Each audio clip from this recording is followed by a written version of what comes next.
All right, let's jump right into this deep dive. Using your notes on China, we're going to focus on three very distinct regions: Beijing, Lying, and then Tibet. Should be interesting. Yeah, definitely. Like piecing together a puzzle, right? Each region gives us this different angle on Chinese culture and history, even daily life. Okay, so let's start with Beijing. Your notes mentioned the Forbidden City, which is kind of wild to think about, right? This super old imperial palace just sitting there among all these modern skyscrapers. Yeah, it's a powerful image. You've got like the Forbidden City representing that imperial China right next to something like the CCTV headquarters, all sleek and modern. It shows you where China's going these days. Makes you wonder what struck you most about this clash of old and new in Beijing? It's how they exist together, honestly. You can walk down these narrow alleys in a hutong, super traditional, and boom, there's a giant glass skyscraper around the corner. It's a city that's not letting go of its past, but it's definitely racing into the future. And it's not just buildings, right? Your notes mentioned Peking opera, that really traditional art form with all the crazy costumes and dramatic performances. Oh, Peking opera is a spectacle for sure. It's got singing, talking, acrobatics. The visuals are insane. They use a lot of symbolism and allegory in their stories, which is pretty cool. You actually highlighted the costumes in your notes. What caught your eye about them? Just the sheer detail and all the symbolism, every color, the patterns, the accessories, they all tell you something about the character, like their personality, their social status, even how their story's going to end. It's like a whole visual language on top of the performance. And speaking of adding layers, you also had the May 4th movement in your notes, that big event back in 1919 that pushed for China to modernize. Yeah, the May 4th movement was huge. Turning point for China, intellectually and culturally. They were challenging traditional Confucian ideas, and it kicked off a wave of activism, social and political. It's crazy to think how much of that movement you can still feel in Beijing today. Sounds like Beijing's history is baked right into the city, from its grand architecture to its art. Absolutely. And, what better way to really get a feel for a city's culture than through its food? Your notes had a couple of those classic dishes, Peking duck, jiaozi. Jiaozi. It's interesting to me that these little dumplings, they've got all this symbolism packed into them. Like they represent prosperity because their shape is like those old gold ingots. What about jiaozi stood out to you? For me, it's how they bring everyone together. Families make them together, telling stories, laughing while they're folding the dough. They're more than just food. It's like the symbol of tradition and connection. Makes me think about the difference between those family gatherings and the street food scene you mentioned, Hmm. specifically the jianbing. What was it about that stood out? Jianbing, it's like perfect Beijing street food. Savory crepe, tons of flavor. You can find people making them fresh all over the city. Fast, delicious, and cheap. It's a great way to get a little taste of Beijing on the go. Sounds like Beijing has this real energy, a mix of old traditions and that modern hustle. But let's shift gears now and head over to Liaoning province. Your notes point to a totally different side of China, one that's soaked in history. Yeah, Liaoning's often called the cradle of the Qing dynasty, the last imperial dynasty of China. History's around every corner there. You specifically mentioned the Shenyang Imperial Palace in your notes. What makes that place so important? Well, the Shenyang Imperial Palace, also called Mukden Palace, it was built by those early Qing emperors before they moved their capital to Beijing. It's a great example of Manchu architecture and gives you a glimpse into the lives of these rulers who shaped China for, almost 300 years? It's interesting to think about this separate imperial palace, not the Forbidden City. It kind of hints at this deeper history that we don't always think about. Exactly. And Liaoning's history isn't all about the Qing dynasty either. Your notes brought up the Mukden incident, a really important turning point for the region. Yeah, the Mukden incident. It's kind of heavy compared to all that cultural buzz we were talking about with Beijing. Can you tell us a little more about how that event changed things there? So in 1931, this event, which a lot of people think was basically a setup by the Japanese military, well, it became the reason they invaded Manchuria. It was a really rough time that left a huge mark on Liaoning and the people there. Shows you that China's history isn't just emperors and palaces, it's got all this conflict and resilience woven into it. So while Beijing's this blend of old and new, Liaoning seems to be carrying the weight of history in a much bigger way. But your notes also suggest there's a pretty active cultural scene there too, especially with the influence of the Manchu people. Oh, yeah, the Manchu people, they started the Qing dynasty, right? They've left their mark all over Liaoning. You see it in their clothes, like those fur-trimmed coats, even in the Erenzwan folk duets, which are really unique. Those Aaron Swan performances, those really caught my eye. What's so different about them? Erenzwan's all about musical storytelling, full of humor, they do satire, social commentary, the whole thing.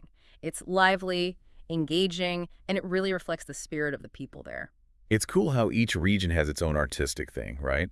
Beijing's got Peking opera, Liaoning has the Aaron Swan. Makes you wonder what other cultural treasures are out there waiting to be discovered. That's the best part of exploring a country as huge and diverse as China. There's always something new to learn, something that makes you rethink what you thought you knew. And, speaking of expanding our horizons, your notes take us to a completely different place, one that feels almost mystical. Tibet. Hard to imagine a place more different from those busy cities of Beijing or even the historical landscapes of Liaoning. Tibet, the rooftop of the world. Totally different. You've got towering mountains, ancient monasteries, and this unique spiritual heritage that has always attracted travelers and truth seekers. Your notes went straight to Tibetan Buddhism and all its iconic stuff. The Potala Palace, prayer wheels, chanting monks. It's like a whole other world up there. Tibetan Buddhism is woven into the culture and everyday life of the people there. It's not just a religion, it's how they live. You specifically pointed out the Potala Palace. What was it about that place that struck you? The Potala Palace is more than just a building. It represents Tibetan Buddhism and the region's whole unique history. It was the winter home for the Dalai Lamas, Tibet's spiritual leaders, and it's just this architectural marvel. It really embodies the artistic and spiritual traditions there. Crazy to think about the Dalai Lamas living there for centuries. It shows you how deeply connected spirituality and political leadership are in that place. That connection has shaped Tibetan history and culture for sure. Speaking of history, your notes bring up the Tibetan uprising back in 1959, a turning point that led to the Dalai Lama going into exile. Yeah, the Tibetan uprising. It's complicated, sensitive, but it reminds us that even within one country, there can be huge political and social tensions that have long-lasting effects. It's super important for understanding what Tibet is like today. But beyond all that, what else about Tibet caught your interest? Their traditional way of life is fascinating. Your notes talk about yaks, nomadic herding, yak butter tea. It's so different from anything I've experienced. The Tibetans have adapted to a pretty harsh environment in some really amazing ways. Yaks, for example, they're essential to how they live. Transportation, food, milk, even material for clothes and shelter. It all comes from the yak. You mentioned yak butter tea in your notes. What is that exactly, and why is it such a big deal there? Yak butter tea, it's the go-to drink in Tibet. And it's not just a drink. Up in those high altitudes, it gives them vital nutrients and calories. It's also a symbol of hospitality, offered to guests as a sign of welcome and respect. Sounds like a perfect example of how culture and the environment kind of work together to shape daily life. Speaking of unusual cultural things, your notes mention something called sky burials in Tibet, their way of handling death. Sky burials, yeah, they're totally different from how most cultures deal with death. It's a ritual that's all about Tibetan Buddhist beliefs that the physical body isn't permanent, and the whole cycle of life and death and rebirth. It reminds us that our ideas about death and the afterlife are shaped by our culture and what we believe. It's a fascinating, kind of thought-provoking part of Tibetan culture. And it shows you just how diverse cultural practices can be, even within a single country. Every region we've looked at so far has shown us a unique set of traditions, beliefs, ways of life. It's like we're starting to see the whole tapestry of Chinese culture with all these vibrant threads of regional differences. What are your first thoughts on how all these pieces fit together? That's a great question, and it's one we're going to dig into more in the next part. But for now, I'd say that China's cultural tapestry is made up of both differences and things they share. There are threads that connect these regions, things that make them feel like they're all part of a larger Chinese identity. That's a perfect place to pause for now. We've covered a lot. From Beijing's crazy energy to Liaoning's history to the spiritual heights of Tibet. But there's still more to unpack. We need to understand how these regional differences contribute to this whole rich and complex Chinese culture. I'm definitely ready to go deeper into those connections and see what other insights pop up. Me too. So join us for part 2 of our deep dive, where we'll keep unraveling this fascinating tapestry of Chinese culture, one region at a time. Welcome back to our deep dive into China's different regions. I'm excited to dig into some more of the specifics you had in your notes. Yeah, ready to keep pulling on those cultural threads. We left off talking about Tibet and its unique spiritual landscape. I was especially intrigued by the Dungchen, that huge longhorn they use in the monasteries. Ah, yeah, the Dungeon. That deep sound, it's meant to echo across those massive Himalayan mountains, almost like a sonic symbol of how far Tibetan Buddhism reaches. Did anything specific about it stand out to you? I was struck by how it connects music, spirituality, and the natural environment. It's more than just an instrument, it's a representation of Tibetan culture itself. You've got it. Tibetan Buddhism, with its tantric practices and all those deities, it really evolved alongside the Himalayan landscape. It shows you how much geography and environment can shape religious beliefs. Speaking of distinct cultural stuff, we've seen how each region we've looked at has its own artistic traditions. Beijing has the Peking opera, Liaoning has those Aaron Swan folk duets. And Tibet has its own amazing musical traditions. You mentioned the melodies of Tibetan folk music in your notes. What drew you to that? I was really drawn to those traditional instruments, like the dungjan and the lu singing style. There's this rawness to the music, almost otherworldly, that seems to mirror the vastness and the spirituality of the Himalayas. You're right, there's something about Tibetan music that just transports you. It's not just entertainment, it's like a window into the Tibetan soul.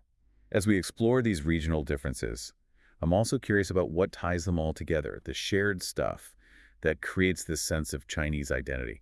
What comes to mind for you? Well, language is a huge unifying factor. Even though you've got regional dialects and accents, Mandarin Chinese is what connects most of the population. That makes a lot of sense. Having a common language can really bridge cultural gaps and create that feeling of national unity. Definitely. And then there are the shared cultural traditions celebrated all over China. You have the Spring Festival, also called Chinese New Year, in your notes. It's a time for family to reunite, big feasts, traditional rituals that everyone takes part in. Yeah, even if the specific customs are a little different, the overall feeling of the holiday seems to connect with people from all those regions. Right. It's all about honoring ancestors, celebrating new beginnings, and affirming those cultural values that go beyond any one region. Okay, let's get back to some specifics from your notes. In your Beijing section, you mentioned cloisonné enamelware, also known as jingtalin. What is that exactly, and why did it catch your eye? Cloisonné, it's this traditional Chinese art form where they create these really intricate designs using enamel. They use these thin metal strips to make little compartments, and they fill them with colored enamel pastes. It's a super precise, time-consuming process, but the final pieces are stunning. Decorative and durable, too. I'm amazed by the detail. It speaks to the craftsmanship and artistry that's so strong in Beijing. Exactly. Beijing has been making these beautiful cloisonné pieces for ages, and they're super sought after by collectors everywhere. And while we're on the topic of cultural heritage, you also noted those temple fairs, or miaowi, that happened during the Lunar New Year in Beijing. What about those stood out to you? The temple fairs are just a sensory explosion. Imagine huge crowds, tons of folk performances, crafts, people selling local snacks, all kinds of entertainment. It's a time when everyone gets together to celebrate and experience traditional Chinese culture. Sounds like a total overload in the best way. It is. And don't forget about those iconic dragon and lion dances you mentioned. Those are a huge part of temple fairs and other celebrations all over China. Ah, yeah, the dragon and lion dances. So visually cool and full of meaning. Totally. They're supposed to bring good luck, scare off bad spirits, and get everyone excited. It's wild how these traditions stick around, even in a place like China that's modernizing so fast. It seems like tradition and modernity are always kind of pushing and pulling on each other in China. You got that right. And we see that same thing in Liaoning. It's got all that history, but there's this vibrant modern culture influenced by their Manchu roots. You mentioned the Aaron Swan duets before, but what else about that Manchu influence caught your attention? Well, you mentioned their traditions are visible in everything, from their clothes to their food. Got any specific examples? Sure. Their traditional clothes, they often have really elaborate embroidery and bright colors. And when it comes to food, there's a dish that comes to mind, wo bao ru. It's a sweet and sour, crispy pork dish that's actually from Harbin, which is in the next province over, Heilongjiang, but it's super popular in Liaoning too. It shows that mix of flavors and culinary influences you see in Northeast China. Food really does tell you a lot about a region's history and cultural exchanges. There's no doubt about it. Food is a great way to understand how a culture has evolved and who's influenced it. Let's head back to Tibet for a sec. Hmm. We talked about how important yaks are in their culture, but you also mentioned something kind of fun, yak racing. What made you write that down? Yak racing, it just shows you how close the Tibetans are to these animals. It's a crazy competition where the yaks show off their strength and speed, and the riders have to be super skilled. Imagine these massive beasts charging across a field, their riders hanging on for dear life. Sounds like controlled chaos. It is, and it's just one of the many things that make Tibetan culture so unique and interesting. You also mentioned the Tibetan New Year called Losar. What sets it apart from the Spring Festival in the rest of China? Losar, it's a big multi-day festival with all these special customs and traditions. They have this thing where they make these detailed butter sculptures called torma, and they offer them to the deities as a way of showing their devotion. Butter sculptures, wow. It shows how much artistic talent and spiritual dedication they have. It's a beautiful thing to see, and of course, no celebration is complete without food. During Losar, one of the most popular dishes is guthuk. It's this hearty noodle soup they eat on New Year's Eve, a symbol of good luck and prosperity for the coming year. Noodle soup seems like it's a popular celebration food all over the world, comforting and full of meaning. You're right, it's a dish that brings people together and feels warm and traditional. And speaking of traditions, we talked about sky burials in Tibet, their way of dealing with death, which is so different. But even in a country as varied as China, there seem to be common threads when it comes to honoring the dead. That's a really important point. That respect for ancestors and the need to honor those who have passed away, those are values you see everywhere in China, no matter the region. You'll find elaborate ancestor shrines, ceremonies where they sweep the tombs, even festivals specifically for remembering those who are gone. How they do it might be different, but those underlying values of honoring your family and your roots, those are deeply embedded in all of Chinese culture. So even in something as heavy as how we deal with death, there are these shared values that tie these different regions together. It's like a mosaic, each piece is unique, but they all make up this larger interconnected design. I love that analogy. And this mosaic isn't just about the traditions you can see, it also includes values and philosophies that have been shaping Chinese society for centuries. Take Confucianism, for example, with its focus on harmony, respecting authority, family values. It's left a huge mark on Chinese culture everywhere, no matter the regional differences. It seems like even through all the chaos and change throughout history, these core values have survived, acting as this unifying force. Exactly. And you see those values in how people interact every day, in their social customs, even how they do business. It's like a cultural foundation that goes beyond region and influences how people see the world and their place in it. Like an invisible string connecting people across huge distances and different experiences. Yeah. I'm starting to get how understanding this whole cultural tapestry, this blend of unity and diversity, is key to really appreciating China. And that's what we're trying to do with this deep dive. It's not just about memorizing facts or checking off tourist spots. It's about getting a feel for those cultural details that make China so interesting. As we wrap this up, I'm feeling a mix of awe and curiosity. It's like we've only just dipped our toes in. There's so much more to explore. There always is. China's cultural landscape is massive and always changing. But by getting a grasp on this balance between regional differences and what they share, we can start to make sense of it all and see the beauty in this complex tapestry. Well, that brings us to the end of our deep dive into China. I hope you've enjoyed the journey as much as we have, and that it's made you want to keep exploring the amazing world of Chinese culture. Keep asking those questions, keep looking for new angles, and keep diving deep. Until next time, happy exploring. And we're back for our final deep dive into China based on your notes.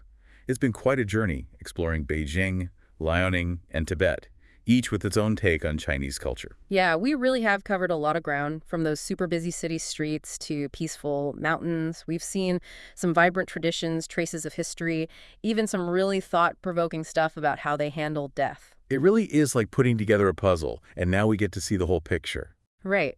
We've been talking about this back and forth between how different each region is and the things they all have in common.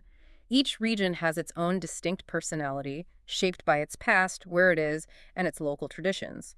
But then you've got those things that tie them all together: language, holidays they all celebrate, even certain values, and those things give them a sense of being Chinese. It's like those Venn diagrams with the overlapping circles. Each circle is a region, but then there's that middle part where they all overlap, and that's where you find that shared Chinese identity. perfect analogy. And it's in that overlapping part that you get to the core of Chinese culture, this blend of unity and diversity that's been evolving for thousands of years. So as we look closer at that intersection, I'm curious to see how those shared elements show up differently in each of the regions we've talked about. Okay, well, let's go back to those temple fairs you pointed out in your notes about Beijing. Those big celebrations with all the performances, crafts, and food.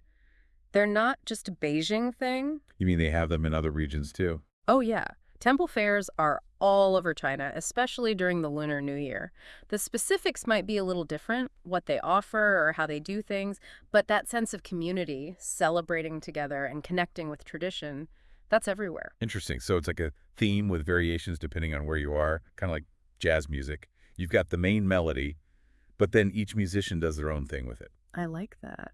And remember those awesome dragon and lion dances we talked about? Those super energetic performances that are supposed to bring good luck and get rid of bad vibes? Well, that's another tradition that goes beyond Beijing. Yeah, those were so cool. The costumes, the moves, the energy, they really got me. And you'll find them in celebrations all over China, just with slightly different styles depending on the region. It shows you how strong those traditions are, even as China modernizes like crazy. What about the food scene? We've talked about how food can really give you a glimpse into a culture's story and influences. For sure. Remember those delicious jiaozi dumplings, those little bundles of joy that basically sum up Chinese cuisine? I'm not gonna lie, those were a highlight. And it sounds like they're not just found in Beijing. People eat jiaozi all over China, but the fillings and how they make them can change depending on where you are. In the north, they tend to be bigger and more filling, and in the south, you might find them smaller and more delicate. It's a dish that brings people together no matter where they're from, but it still lets each region put its own spin on things. It's cool how something as simple as a dumpling can reflect those bigger ideas of unity and diversity in Chinese culture. It's like a miniature version of that cultural tapestry, and you see those same patterns even in the more serious parts of life, like funerals. We talked about those sky burials in Tibet, which really made me rethink my ideas about death and what comes after. Sky burials are definitely unique to Tibet, but the reverence for ancestors and the importance of honoring the dead are huge all over China. You'll find elaborate shrines dedicated to ancestors, tomb sweeping ceremonies, and festivals where they remember those who have passed away. It just takes different forms depending on where you are. The way they express it might be different, but those core values of respecting your family and your lineage, those are at the heart of Chinese culture. So even in something as big as how we approach death, there are these shared values that tie these different places together. Yeah. Like a mosaic where each piece is different, but they all fit together to make a bigger connected pattern. That's a beautiful way to put it. And this mosaic goes beyond just the traditions you can see. It's also about values and ways of thinking that have shaped Chinese society for a long time. Like Confucianism, with its emphasis on harmony, respecting authority, and family that's had a big influence on all of Chinese culture, no matter the region. It seems like even with all the ups and downs throughout history, those core values have stuck around, bringing people together. Exactly. And you can see those values in how people interact every day, their social customs, even the way they do business. It's this cultural foundation that goes beyond region and influences how people view the world and their place in it. Like an invisible thread linking people across huge distances and all sorts of experiences. I'm starting to see how understanding this whole cultural tapestry, this mix of what's shared and what's different, is key to really getting China. And that's the whole point of this deep dive. It's not just about learning facts or seeing tourist attractions. It's about appreciating those little cultural details that make China so fascinating and unique. I'm kind of feeling a mix of awe and curiosity as we wrap up. We've only just touched the surface, and there's still so much more to explore. There always is. China's culture is huge and always changing. But by getting a handle on this balance between regional differences and the things they share, we can start to understand it and see the beauty in this complex picture. Well, that brings us to the end of our deep dive into China. I hope you've enjoyed the journey with us, and maybe it's inspired you to keep learning about this amazing culture. Keep asking those questions, keep looking for new angles, and keep diving deep. Until next time, happy exploring.